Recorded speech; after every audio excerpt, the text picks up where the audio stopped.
Bismillahirrahmanirrahim.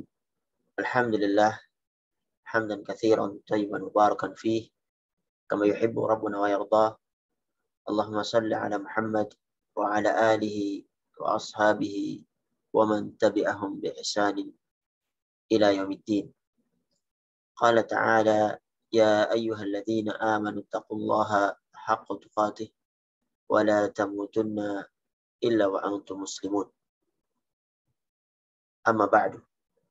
Segala puji bagi Allah Subhanahu wa taala yang telah mengumpulkan kita pada kesempatan yang berbahagia ini untuk sama-sama mempelajari kitabullah, mendalami kandungan dan arti serta isi yang ada di dalamnya untuk menjadikan kita semakin yakin akan janji Allah Subhanahu wa taala untuk berpegang teguh kepada Al-Quran ini agar kita selamat di dunia dan juga mendapatkan kenikmatan di akhirat ketika kita dimasukkan oleh Allah Subhanahu wa taala ke dalam surganya.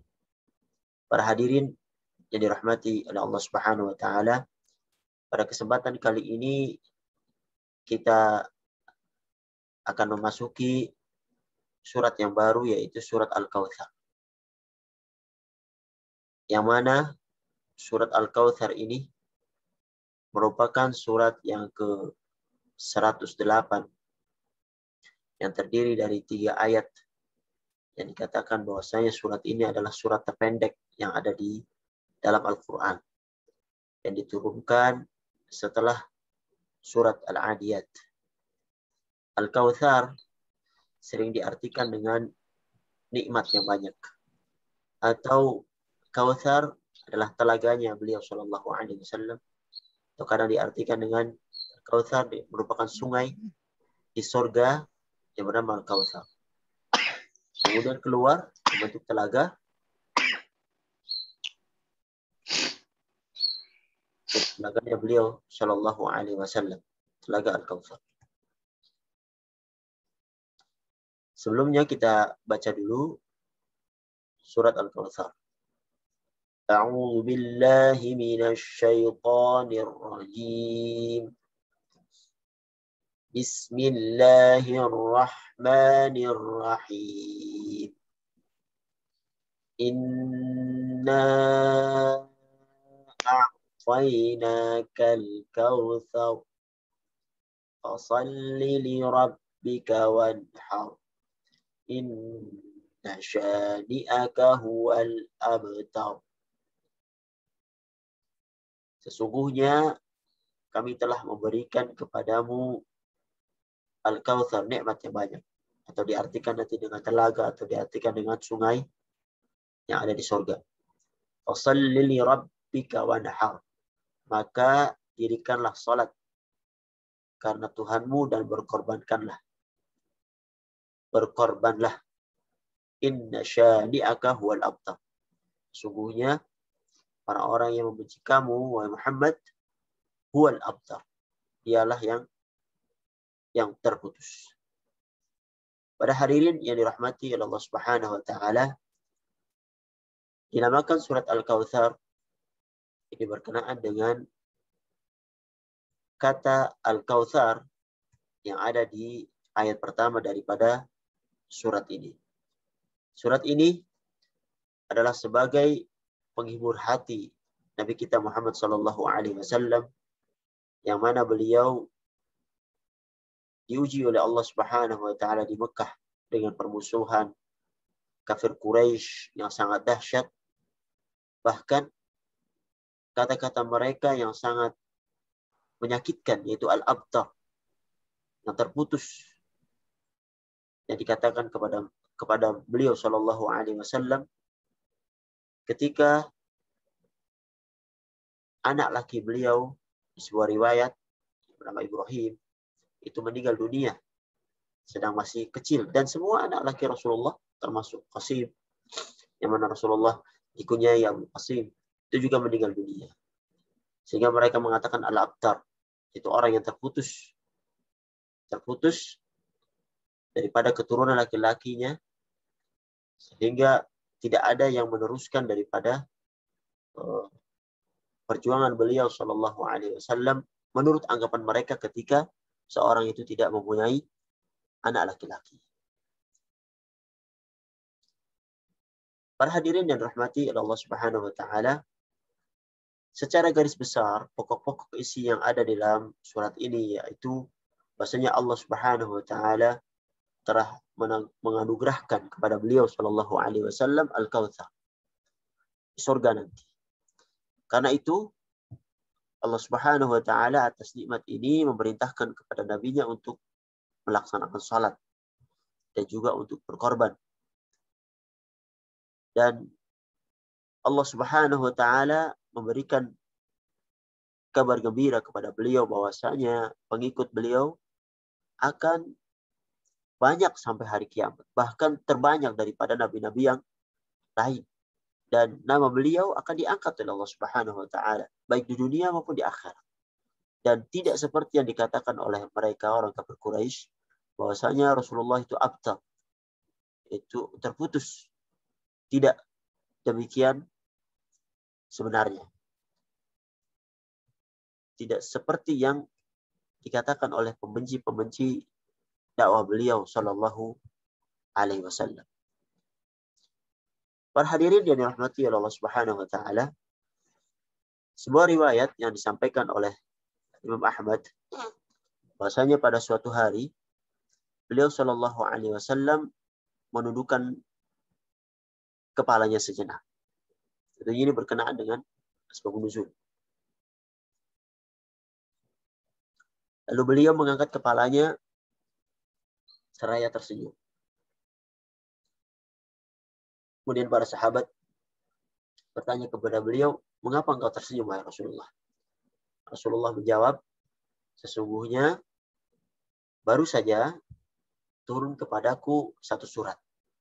Kemudian beliau membaca surat ini dari awal hingga akhir. Inna a'tainakal kautsar. Membacanya dengan bismillah ya. Bismillahirrahmanirrahim. Inna a'tainakal kautsar. Fashalli li rabbika wanhar. Inna syani'aka huwal abtar. Kemudian Rasulullah bertanya kepada para sahabat, tahukah kamu apa itu Al-Kautsar? Kemudian para sahabat menjawab, Allah wa Rasuluhu a'lam. Allah dan Rasulnya itu lebih mengetahui. Rasulullah bersabda, Kautsar, beliau menjelaskan bahwasanya huwa nahrun. Al-Kautsar adalah sungai atau telaga. A'tanihi Rabbi Azza wa Jal fil jannah. Yang diberikan kepadaku oleh Tuhanku di dalam surga. Alaihi khairun katsir. Padanya terdapat kebaikannya banyak. Hanya kadang diartikan dengan telaga, kadang diartikan dengan sungai surga, kadang diartikan dengan kebaikannya banyak. Taridu alaihi ummati yaumal qiyamah. Umatku kelak akan mendatanginya di hari kiamat.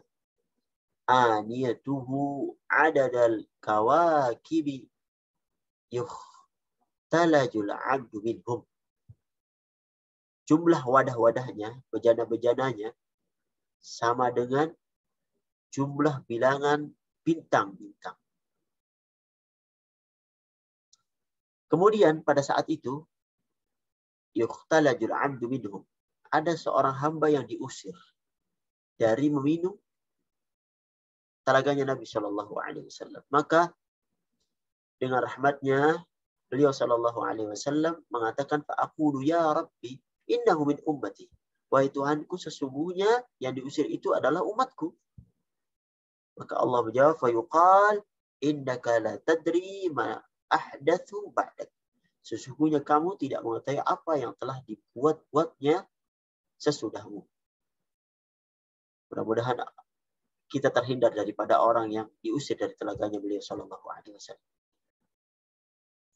Ini menunjukkan bahwasanya telaga itu ada dan nanti juga ada orang yang tidak bisa meminumnya karena telah membuat hal-hal yang baru di dalam agama yang tidak diajarkan beliau Shallallahu Alaihi Wasallam. Ini menunjukkan bahwasanya beliau Shallallahu Alaihi Wasallam itu tidak mengetahui tentang al-umur al-mustaqbaliyah, tidak mengetahui masa depan, kecuali apa yang telah Allah Subhanahu wa taala sampaikan kepada beliau sallallahu alaihi wasallam. Di riwayat yang lain, menurut lafaz Imam Muslim, riwayat yang hampir sama, misalnya Rasulullah sallallahu alaihi wasallam berada di hadapan kami, para sahabat di masjid. Kemudian tiba-tiba beliau menundukkan kepalanya sejenak, kemudian mengangkat kepalanya seraya tersenyum. Kemudian para sahabat bertanya, wahai Rasulullah, apa yang menyebabkan engkau tertawa? Subhanallah. Para sahabat ketika melihat Rasulullah tertawa, mereka juga ingin tertawa seperti tertawanya Rasulullah Shallallahu Alaihi Wasallam. Begitu semangatnya mereka untuk ittiba, mengikuti apa yang beliau Shallallahu Alaihi Wasallam lakukan dan ingin mengetahui apa yang membuat beliau Shallallahu Alaihi Wasallam bahagia agar mereka bisa bahagia seperti apa yang dirasakan oleh beliau Shallallahu Alaihi Wasallam. Rasulullah menjawab, sesungguhnya telah diturunkan kepadaku baru saja suatu surat. Maka beliau membaca surat ini, Bismillahirrahmanirrahim. Inna a'tainakal kautsar, shalli rabbika wanhar, inna syani'aka huwal abtar. Kemudian Rasulullah bertanya, tahukah kamu apakah al-kautsar itu? Kami menjawab, Allah dan Rasulnya lebih mengetahui. Rasulullah bersabda, fa innahu nahrun wa'adanihi rabbi azza wa jalla. Sungguhnya Al-Kautsar itu adalah sungai, telaga yang telah dijanjikan oleh Tuhanku untukku. Alaihi khairun katsir. Padanya terdapat kebaikan yang banyak. Wa huwa haudun. Al-Kautsar itu merupakan telaga. Taridu alaihi ummati yaumal qiyamah. Yang akan didatangi oleh umatku kelak di hari kiamat. Beliau mengatakan, aniyatuhu ada dan nujum bis sama. Jumlah bejananya sama dengan bilangan bintang-bintang di langit. Fayakhtalajul abdu minhum. Tapi ada orang yang diusir darinya seorang hamba dari mereka. Dan Allah Subhanahu wa taala. Lalu aku berkata, fa'aqul, Rabbi innahu min ummati, ya Tuhanku sesungguhnya yang diusir itu dari kalangan umatku. Fayaqul, Allah berfirman, innaka la tadri ma ahdatha ba'dak. Sesungguhnya kamu tidak mengetahui apa yang telah dibuat-buatnya sesudah. Ini sebuah ancaman yang sangat keras bagi orang-orang yang mencoba untuk menambah atau mengurangi apa yang dibawa oleh Rasulullah SAW. Ancamannya apa? Orang-orang ini tidak bisa minum dari telaganya Rasulullah SAW, yaitu telaga Al-Kautsar. Oleh karenanya, sebagian ulama ahli qiraat mengatakan bahwasanya berdasarkan dalil ini, surat ini adalah Madaniyah. Dan kebanyakan ulama fiqih mengatakan bahwa basmalah merupakan bagian dari surat Al-Kautsar karena diturunkan bersama-sama dengan surat ini sesuai dengan hadis yang disebutkan tadi. Sedangkan ulama yang lain menyebutkan bahwasanya surat ini bukan Madaniyah, melainkan adalah Makkiyah. Itu berkenaan dengan tuduhan orang-orang kafir Quraisy terhadap Rasulullah Shallallahu Alaihi Wasallam yang mengatakan bahwasanya Rasulullah itu al-abtar, itu terputus karena kematian anak beliau yang laki-laki, baik Qasim ataupun Ibrahim. Para hadirin yang dirahmati oleh Allah Subhanahu Wa Taala, kita masuk kepada ayat-ayat di dalam surat Al-Kautsar. Allah berfirman di surat yang pertama, Inna a'tainakal kautsar. Sungguhnya kami telah memberikan kepadamu Al-Kautsar.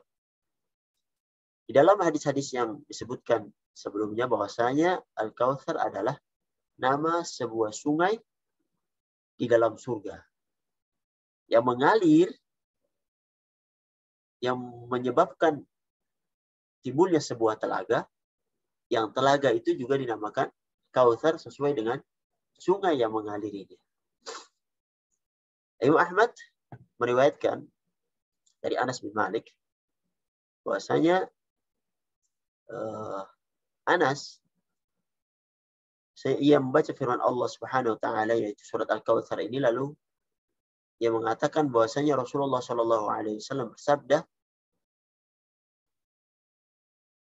sesungguhnya aku telah diberi Al-Kautsar. Rasul mengatakan fa idza huwa nahrun yajri. Dan ternyata Kautsar itu adalah sebuah sungai yang mengalir. Walam yushaqqu syaqqan, tapi tidak dibedakan sebagaimana sungai. Fa idza habatahu qibabal lu'lu'. Dan ternyata kedua tepinya itu adalah kubah-kubah yang terbuat dari lu'lu', dari mutiara. Fadarabtu biyadi fi turbatihi. Lalu aku menyentuhkan tanganku ke tanahnya. Fa'idha miskuhu tafara. Dan ternyata ia seharum minyak kasturi yang sangat harum baunya. Wa idha hasahu lu'lu'. Dan ternyata batu-batu kerikilnya juga dari mutiara. Subhanallah. Sangat indah yang Allah Subhanahu wa taala berikan kepada Nabi kita. Kita berdoa kepada Allah, mudah-mudahan kita termasuk daripada yang bisa bertemu dengan Rasulullah Shallallahu alaihi wasallam di telaganya ini. Di riwayat yang lain, Imam Ahmad mengatakan dari Anas bin Malik juga, bahwasanya Rasulullah Shallallahu alaihi wasallam bersabda, "Dakhaltul jannah." Aku masuk ke dalam surga. Ya, ini adalah ketika beliau Rasulullah Shallallahu alaihi wasallam melakukan Mi'raj, Isra dan Mi'raj, diangkat oleh Allah Subhanahu wa taala ke atas langit yang ketujuh. Fa idza ana binahrin. Dan tiba-tiba aku melihat sebuah sungai hafatahu khiyamul lu'lu'. Dan kedua tepinya dipenuhi oleh kemah-kemah dari mutiara. Fadarabtu biyadi ila ma yajri fihi al-ma'. Kemudian aku sentuhkan tanganku tanah yang dialiri airnya. Fa idza miskun adfar. Tiba-tiba ia adalah minyak kasturi yang sangat harum baunya. Qultu, kemudian aku bertanya kepada siapa? Kepada Jibril. Ma hadza ya Jibril? Apa ini Jibril? Jibril menjawab, hadzal kautsar alladzi a'takahu Allahu azza wajalla. Ini adalah al-kautsar yang diberikan oleh Allah Subhanahu wa taala kepadamu. Kita masuk lagi kepada hadis yang lain tentang keindahan al-kautsar ini. Diriwayatkan oleh Imam Al-Bukhari dalam kitab sahihnya dan Imam Muslim bahwasanya Anas bin Malik mengatakan bahwasanya ketika Rasulullah Shallallahu alaihi wasallam dibawa naik ke langit, yaitu saat Mi'raj, beliau menceritakan, ataitu ala nahrin, aku datang ke sebuah sungai, hafatahu kibabul lu'lu' al-mujawwaf. Sungai yang kedua tepinya dipenuhi oleh kemah-kemah dari mutiara al-mujawwaf yang dilubang. Lalu aku bertanya, ma hadza ya Jibril? Apa ini Jibril? Hadzal kautsar. Ini adalah sungai Al-Kautsar. Di riwayat yang lain dari Anas juga, Rasulullah bersabda, bainama ana asiru fil jannah. Ketika aku sedang berjalan ke dalam sungai, id arada li nahrun hafatahu khibab al-lu'lu' mujawf. Tiba-tiba terbentang di hadapanku sebuah sungai yang kedua tepinya penuh dengan kemah-kemah mutiara yang berlubang. Faqala al-malak alladhi ma'ahu atadri ma hadha? Maka berkata malaikat yang menemaninya, tahukah kamu apakah sungai ini? Hadzal kautsarul ladzi a'taka Allah. Ini adalah al-kautsar yang akan diberikan Allah kepadamu. Wa daraba biyadihi ila ardihi fa akhraja minhu tinihi al-bisr.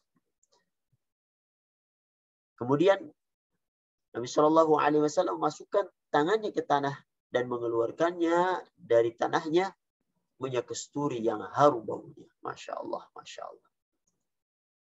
Itu pendapat yang pertama yang menyatakan bahwasanya Al-Kautsar adalah telaganya beliau Shallallahu Alaihi Wasallam yang sangat indah, yang sangat wangi, yang dipenuhi dengan kebaikan yang sangat banyak, yang disebutkan bahwasanya tepi-tepinya terbuat dari mutiara. Pendapat yang kedua, pendapat yang lebih luas, mengatakan bahwasanya Al-Kautsar adalah kebaikan yang banyak. Ini berasal dari kata kathrah. Kathrah, banyak. Sebagaimana yang diriwayatkan oleh Imam Bukhari dari Ibnu Abbas, dikatakan bahwasanya Al-Kautsar adalah kebaikan yang banyak yang diberikan oleh Allah Subhanahu wa taala kepada Nabi kita Muhammad sallallahu alaihi wasallam. Tentunya ini pendapat yang lebih luas ya. Karena kebaikan yang banyak termasuk di dalamnya dari kebaikan yang banyak itu adalah Al-Kautsar, yaitu telaganya beliau sallallahu alaihi wasallam yang diberikan oleh Allah kepada beliau sallallahu alaihi wasallam. Jadi pendapat yang kedua lebih cakupannya luas, yang Al-Kautsar sendiri, telaga sendiri masuk di dalamnya. Ketika dikatakan kepada Sa'id bin Zubair bahwa sesungguhnya orang-orang mengira Al-Kautsar adalah sebuah sungai di dalam surga, maka Sa'id menjawab bahwa sungai di dalam surga termasuk kebaikan yang diberikan oleh Allah Subhanahu wa taala kepada nabinya. Nah, Abbas juga mengatakan bahwasanya Al-Kautsar adalah kebaikan yang banyak seperti yang disampaikan di atas.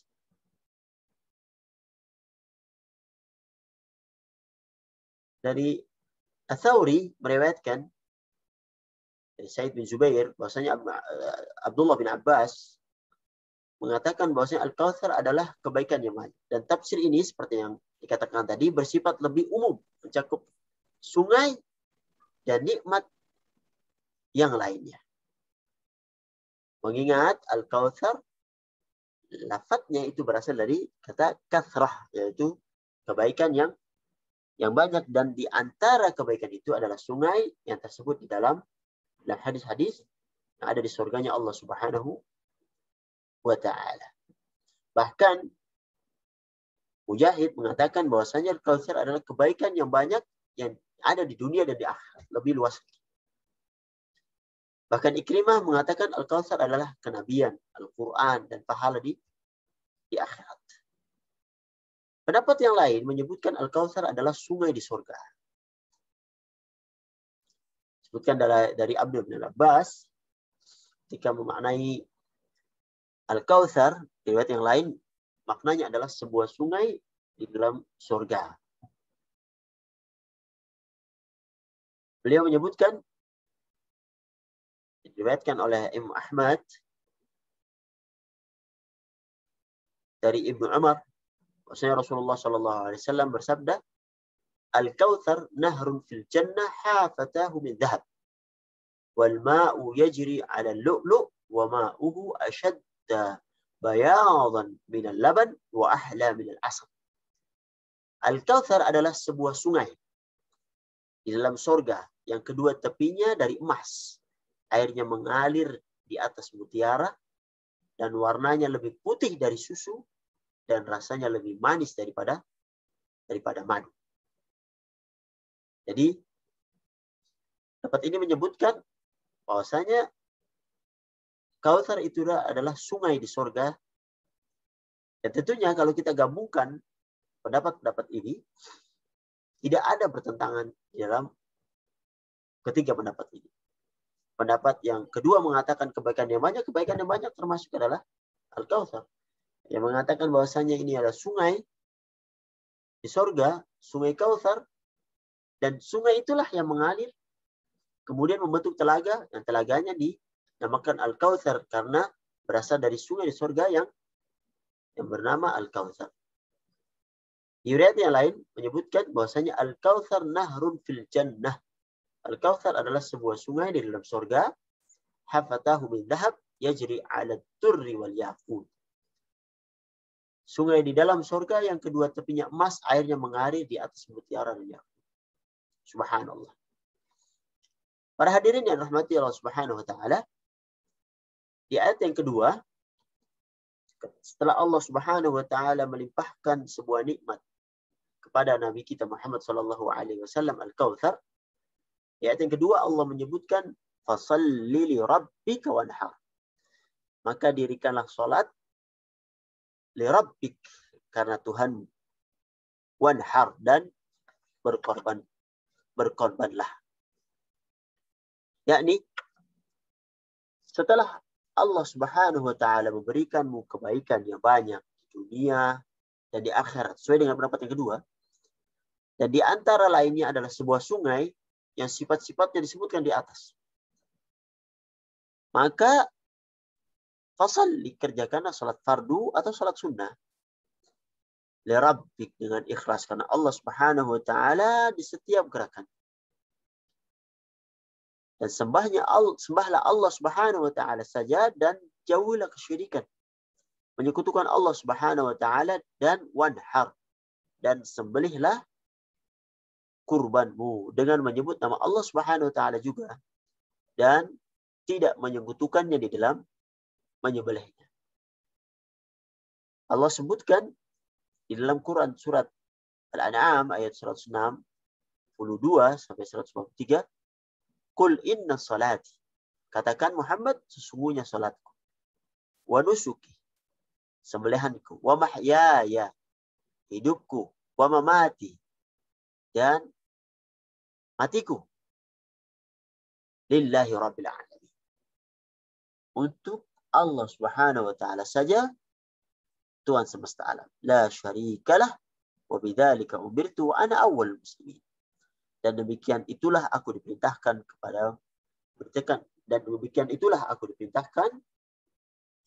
dan wa ana awwalul muslimin, dan aku adalah orang yang pertama-tama menyerahkan diri kepada Allah Subhanahu wa taala. Wanhar yaitu berkurbanlah. Walaupun nanti ada pendapat-pendapat yang lain ya. Dan yang pendapat yang tepat adalah pendapat wanhar bermakna berkurban. Disebutkan Ibnu Abbas, beliau mengartikan atau mentakwilkan wanhar ialah menyembelih unta dan ternak lainnya sebagai korban. Hal semisal juga dikatakan oleh Qatadah dan yang lainnya. Dan hal ini berbeda keadaannya dengan apa yang dilakukan oleh orang-orang Quraisy. Yang ketika mereka menyebut di dalam penyembelihannya dengan sebutan berhala-berhala mereka. Yang mana Allah Subhanahu wa taala memerintahkan ketika menyembelih itu menyebut nama Allah Subhanahu wa taala. Dan ketika nama Allah tidak disebutkan di dalam penyembelihan, maka jadi bangkai. Jadi daging yang tidak boleh dimakan. Allah katakan, "Wala ta'kulu mimma lam yudhkar ismullahi 'alaihi wa innahu lafisq." Dan janganlah kamu makan binatang-binatang yang tidak disebut nama Allah ketika menyembelihnya. Wa innahu lafisq. Dan sungguhnya perbuatan yang semacam itu adalah suatu kefasikan. Quran surat Al-An'am ayat 121. Ini adalah perintah Allah Subhanahu wa taala dan sebuah ancaman bagi orang-orang kafir Quraisy yang ketika menyembelih mereka tidak menyebut nama Allah Subhanahu wa taala, dan apa yang mereka sembelih itu tidak boleh dimakan karena menjadi bangkai, karena tidak disebutkan nama Allah Subhanahu wa taala ketika mereka menyembelihnya.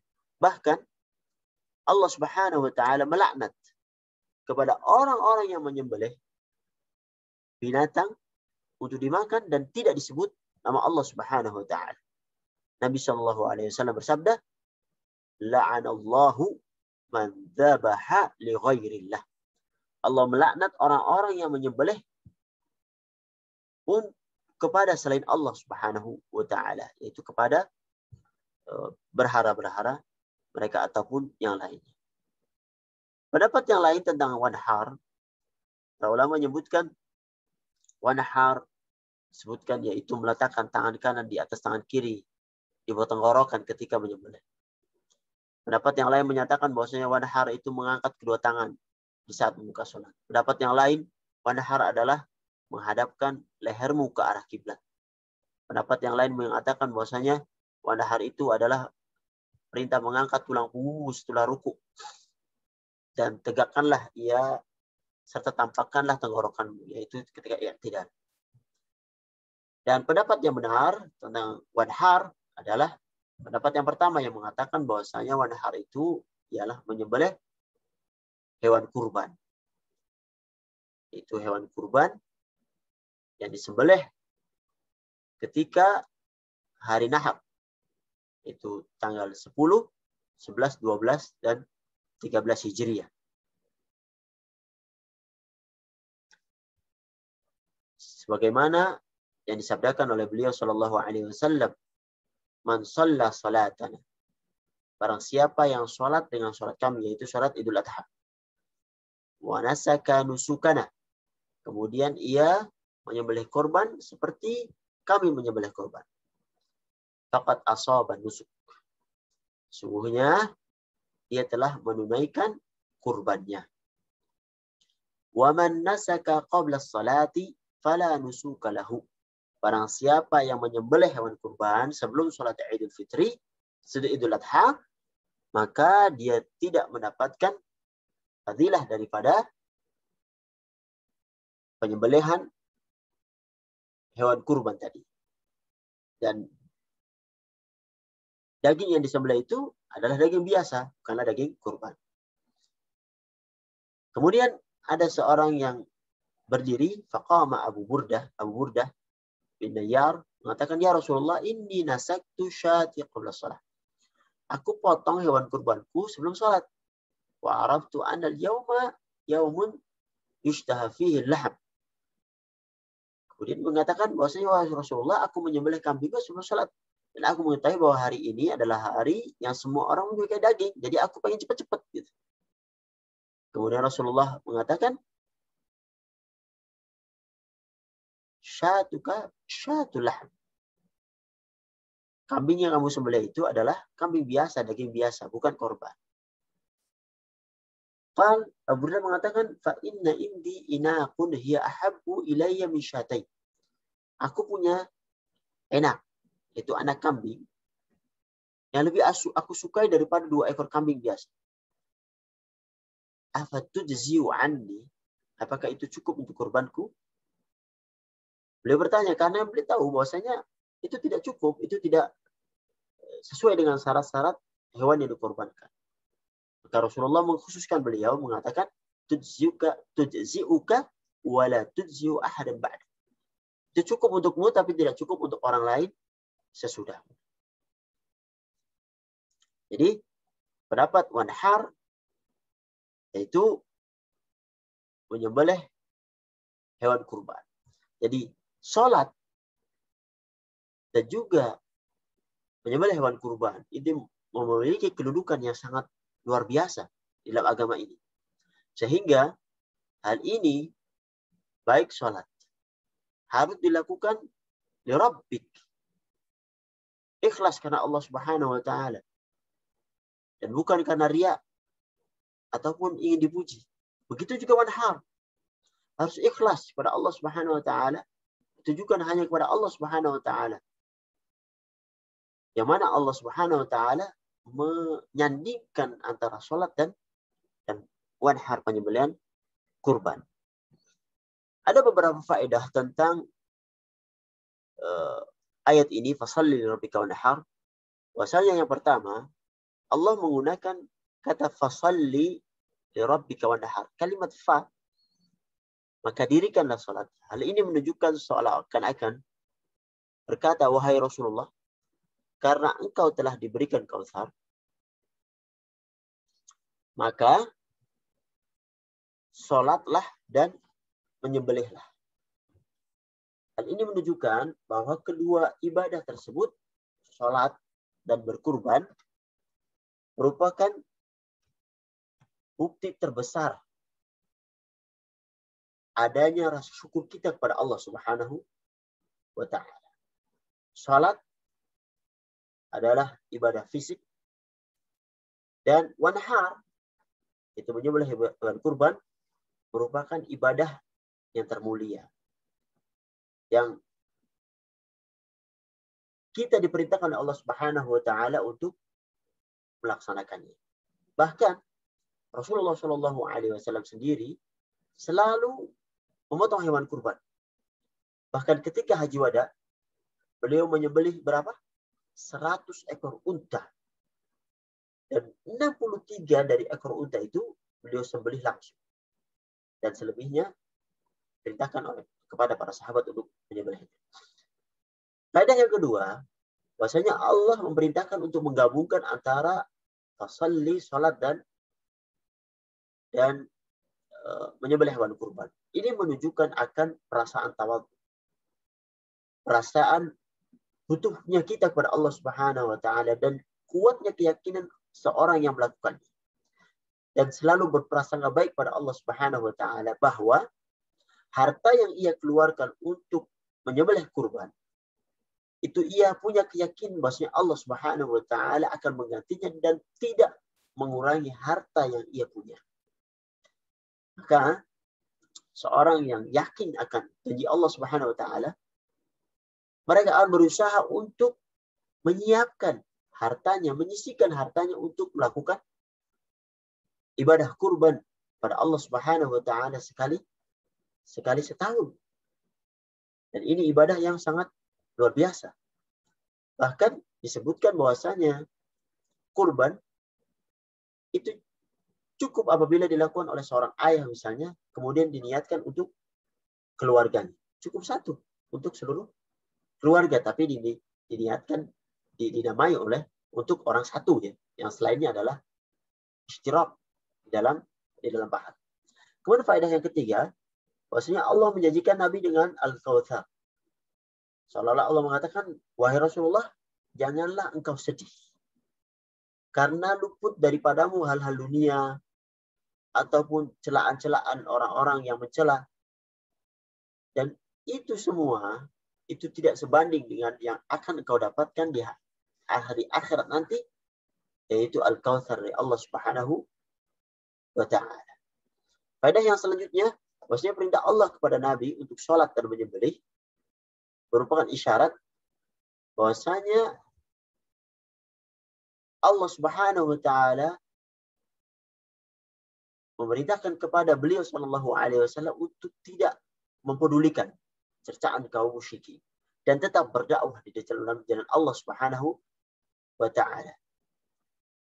Karena Allah Subhanahu wa taala Maha mengetahui bahwasanya cercaan dan makian kaum Quraisy itu sangat mengganggu hati beliau sallallahu alaihi wasallam. Disebutkan di dalam Quran surat Al-Hijr ayat 97 sampai 99, "Walaqad na'lamu annaka yadhiqu sadruka bima yaqulun."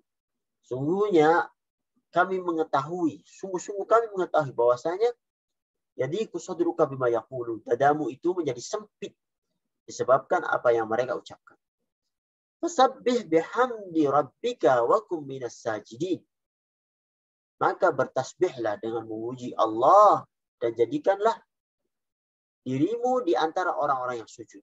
Wa'bud rabbaka hatta ya'tiyakal yaqin. Dan sembahlah Tuhanmu sampai datang kepadamu yang diyakini, yaitu al-ajal, yaitu kematian. Ini menunjukkan tentang bahwa sholat dan sujud yang Rasulullah SAW lakukan dan sesuai dengan ayat ini fasalli, itu bisa melapangkan dada beliau Shallallahu Alaihi Wasallam dari cercaan dan makian kaum musyrikin. Begitupun kita, apabila kita merasakan sesuatu yang sempit dalam dada kita, masalah yang sangat besar, kita tidak selesaikan, maka bertasbihlah kepada Allah Subhanahu Wa Taala dan sholatlah, minta tolong kepada Allah Subhanahu Wa Taala agar kita dilepaskan daripada hal-hal yang membuat dada kita sempit dan membuat kita berada di dalam kesedihan. Di ayat yang ketiga, para hadirin rahmatullah subhanahu wa ta'ala, Allah sebutkan, inna syani'aka huwal abtar. Sesungguhnya orang-orang yang membenci kamu, huwal abtar, dialah yang terputus. Yakni, sesungguhnya orang-orang yang bencimu, wahai Muhammad, dan benci kepada petunjuk kebenaran, bukti yang kau bawa, cahaya terang yang kau sampaikan, dialah yang terputus dan akan terhina, direndahkan dan terputus sebutan. Hal ini berkenaan dengan asbabun nuzul yang disebutkan oleh para ulama. Banyak sekali berkenaan dengan hal ini. Salah satunya adalah bahwasanya dulu Al-As Ibnu Wa'il itu ketika disebutkan nama Rasulullah SAW, beliau mengatakan biarkan dia. Karena sungguhnya dia adalah orang laki yang terputus. Tidak mempunyai keturunan, maksudnya keturunan laki-laki. Karena anak laki-laki beliau seluruhnya meninggal. Baik Al-Qasim ataupun Ibrahim itu meninggal dunia. Beliau mengira bahwasanya ketika seorang itu tidak punya anak laki-laki, maka dia terputus sebutannya. Kemudian Allah menurunkan ayat ini. Pendapat yang lain menyebutkan bahwasanya surat ini diturunkan berkenaan dengan apa yang dilakukan oleh Uqbah ibnu Abu Mu'ayyid.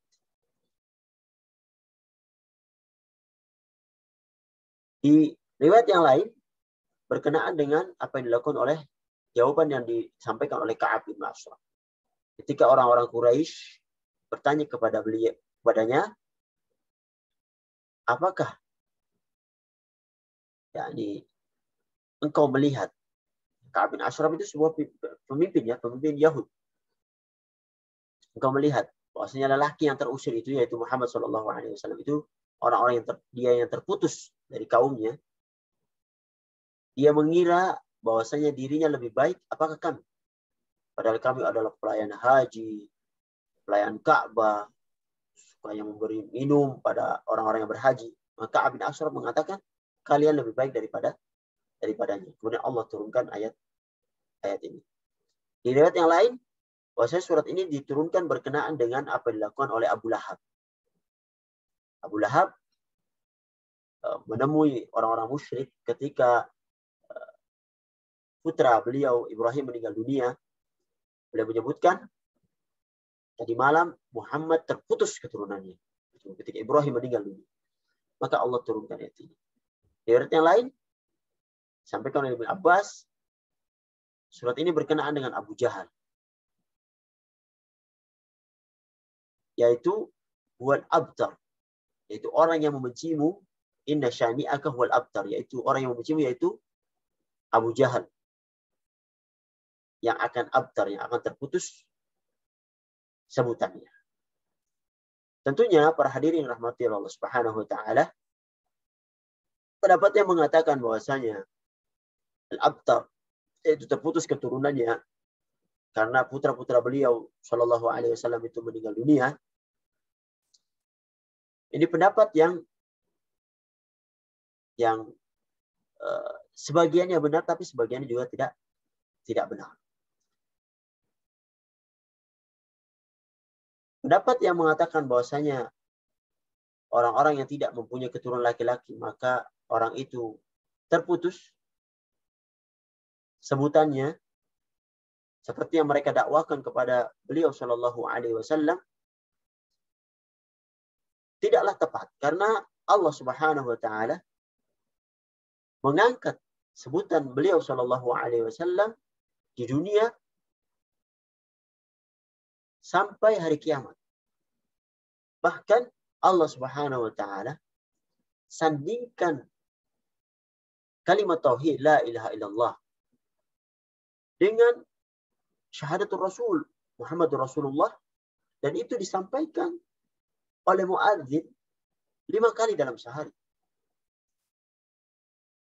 di adzan-adzan mereka, meninggikan derajat Rasulullah Shallallahu Alaihi Wasallam. Disampaikan juga di dalam doanya orang yang telah berwudu, meminta syafaat kepada Allah Subhanahu Wa Taala untuk Rasulullah Shallallahu Alaihi Wasallam. Allah Subhanahu Wa Taala mengekalkan sebutan Nabi kita Muhammad Shallallahu Alaihi Wasallam, dan akan berlangsung penyebutan beliau Shallallahu Alaihi Wasallam, pengangkatan nama beliau, dan akan abadi sampai hari kiamat. Bahkan Allah sebutkan di ayat ini, inna syani'aka huwal abtar. Orang-orang yang membencimu, orang-orang yang memusuhimu, orang-orang yang mengatakan bahwasanya Quraisy itu lebih baik, orang-orang yang tidak menyukai apa yang kau bawa, bahkan mencoba untuk mematikan syariat yang kau bawa ini, mereka lah yang abtar. Mereka lah orang yang terputus dari rahmat Allah Subhanahu Wa Taala. Maka mereka akan mendapat laknat Allah dan siksaan Allah Subhanahu Wa Taala, baik di dunia maupun di akhirat nanti. Para hadirin yang dirahmati Allah Subhanahu Wa Taala, ini adalah surat yang menghibur beliau Shallallahu Alaihi Wasallam ketika beliau mendapatkan hal-hal yang menyiksa beliau, baik dari kematian putra beliau, ataupun cercaan dan makian dan celaan dan juga siksaan dari orang-orang kafir Quraisy kepada beliau Shallallahu Alaihi Wasallam. Dan Allah Subhanahu Wa Taala memberi kabar gembira dengan kesabaran beliau Shallallahu Alaihi Wasallam dengan kebaikan yang banyak, yaitu sungai yang ada di sorga, itu sungai Al-Kautsar yang membentuk telaganya bernama Al-Kautsar. Dan sebutan beliau Allah Subhanahu Wa Taala tinggikan, dan beliau bukanlah al-abtar. Beliau bukanlah orang yang terputus, karena Allah Subhanahu Wa Taala meninggikan nama beliau di dunia dan juga di akhirat kelak. Bahkan orang-orang yang memusuhi beliau, mereka lah yang abtar, mereka lah yang terputus dari rahmat Allah Subhanahu Wa Taala. Ayat ini, inna syani'aka wal abtar, seolah-olah menjadi senjata kita dari Allah Subhanahu Wa Taala kepada mereka yang mencoba-coba untuk memusuhi agama ini, agama Islam, agama yang dibawa oleh beliau Shallallahu Alaihi Wasallam. Karena mereka akan terputus dari nikmat Allah Subhanahu Wa Taala di dunia ini dengan tidak mendapatkan kenikmatan, tidak mendapatkan kebahagiaan yang hakiki. Dan juga di akhirat mereka akan dimasukkan ke nerakanya Allah Subhanahu Wa Taala. Mudah-mudahan kita diberi kebahagiaan oleh Allah Subhanahu Wa Taala untuk tetap berada di jalan ini sampai kematian menghampiri kita. Mengikuti dakwah beliau Shallallahu Alaihi Wasallam, berpegang teguh di dalam agamanya dan tidak terbelokkan dengan hal-hal yang baru, bid'ah-bid'ah yang tidak sesuai dengan apa yang beliau ajarkan sallallahu alaihi wasallam, sehingga kita bisa bertemu dengan beliau sallallahu alaihi wasallam di telaganya dan bisa minum dari telaganya, yang mana disebutkan dalam hadis bahasanya orang yang minum dari telaga ya Rasulullah sallallahu alaihi wasallam, dia tidak akan merasakan kehausan selama. Mudah-mudahan kitalah orangnya itu. Hada sallallahu ala Muhammad wa ala alihi wasallam. Ini yang bisa saya sampaikan. Apabila ada benarnya datangnya Allah Subhanahu wa taala, dan apabila ada yang kurang baik atau kesalahan datangnya dari diri kami pribadi dan syaitan. Cukup sekian. Sampai bertemu pada kesempatan yang akan datang. Assalamualaikum warahmatullahi wabarakatuh.